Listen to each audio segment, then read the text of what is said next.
Pada kesempatan kali ini, kami akan mempraktekkan ekosistem darat alami dan buatan. Ekosistem darat adalah interaksi antara makhluk hidup dan lingkungannya yang terjadi di wilayah daratan. Ada dua faktor yang mempengaruhi interaksi ini, yaitu yang pertama faktor biotik, yaitu ada hewan, tumbuhan, dan pengurai. Kemudian yang kedua faktor abiotik, ada suhu, udara, angin, tanah, dan air. Pada kesempatan kali ini kami akan menjelaskan tentang ekosistem darat alami, yaitu kami ambil contoh yaitu adalah hutan. Hutan adalah sistem ekologi yang terbentuk secara alami tanpa bantuan manusia. Baik, selanjutnya saya akan menjelaskan tentang komponen abiotik yang ada pada hutan.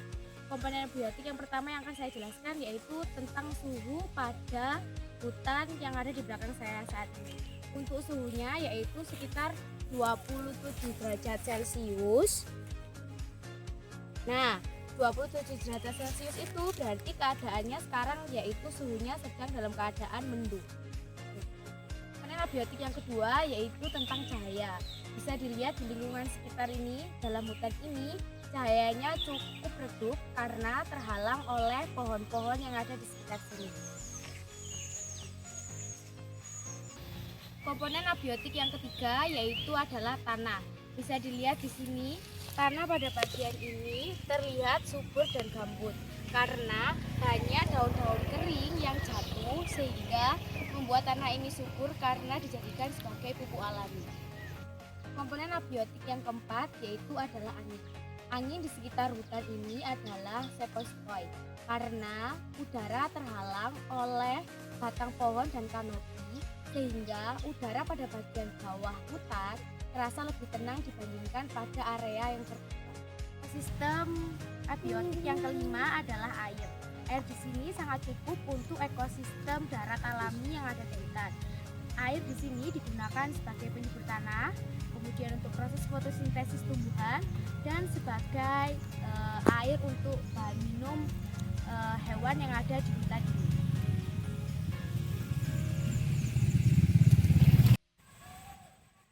Selanjutnya saya akan menjelaskan tentang komponen biotik alami yang ada di hutan di belakang saya ini.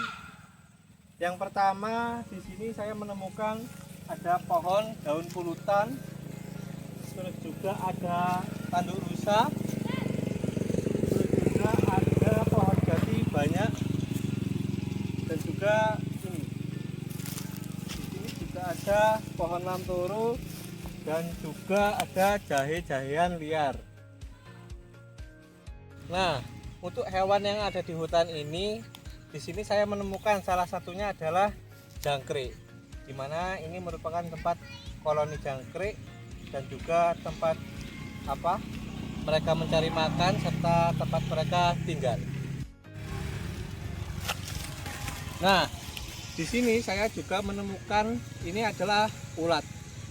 Ulat di sini mereka berperan sebagai pengurai yang memakan, contohnya seperti ini, kulit pohon yang mati ataupun juga bangkai-bangkai hewan kecil yang mati. Jadi mereka ini merupakan sebagai hewan pengurai. Nah, di sini juga ada cacing. Cacing di sini fungsinya sebagai juga pengurai. Jadi mereka memakan daun-daunan kering ini dan ranting-ranting kecil yang jatuh dan busuk di dalam tanah. Fungsi mereka selain menjadi pengurai juga mereka memiliki fungsi lain yaitu menyuburkan tanah. Pada kegiatan kali ini kami akan menjelaskan tentang ekosistem darat buatan, yaitu kami ambil contoh adalah sawah. Sawah disebut dengan ekosistem buatan karena terbentuk bukan secara alami, melainkan ada campur tangan manusia. Di sini saya akan menunjukkan ekosistem darat buatan sebagai unsur tak hidup atau biasa disebut juga abiotik. Yang pertama terdapat cuaca atau suhu terdapat 28 derajat Celcius, cukup panas. Yang kedua terdapat cahaya dari sinar matahari, di sini cahayanya cukup terang. Yang ketiga terdapat angin, di sini anginnya cukup semilir, sepoi-sepoi.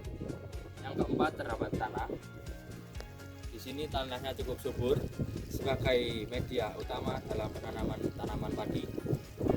Dan selanjutnya terdapat juga air. Di sini airnya sangat cukup mengairi tanaman padi sebagai sumber utama. Nah, di sini saya akan menunjukkan ekosistem darat buatan seperti yang sudah dijelaskan oleh teman saya tadi. Yang pertama terdapat unsur hidup atau biasa disebut juga dengan biotik. Yang pertama terdapat tanaman padi di belakang saya ini, namun tanaman padinya setelah masa panen dan habis dibajak. Yang kedua terdapat lumbu, bisa dilihat di sebelah situ.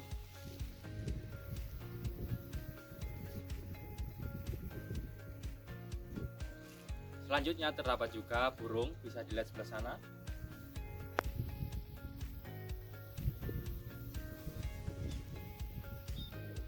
Selanjutnya juga terdapat tanaman rumput sebagai parasitisme untuk menyaingi tanaman padi dalam mendapatkan nutrisi, bisa dilihat.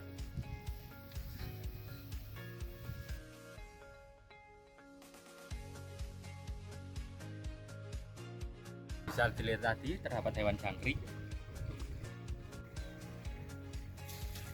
Nah, di sini juga terdapat cacing tanah sebagai penyubur dari tanah tersebut.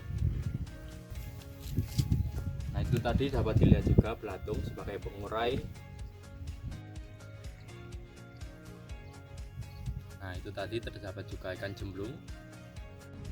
Nah, melalui pengamatan itu tadi, kami dapat menyimpulkan bahwa keduanya antara abiotik dan biotik, keduanya saling berhubungan untuk mencukupi kebutuhan tumbuh kembangnya. Sekian, terima kasih.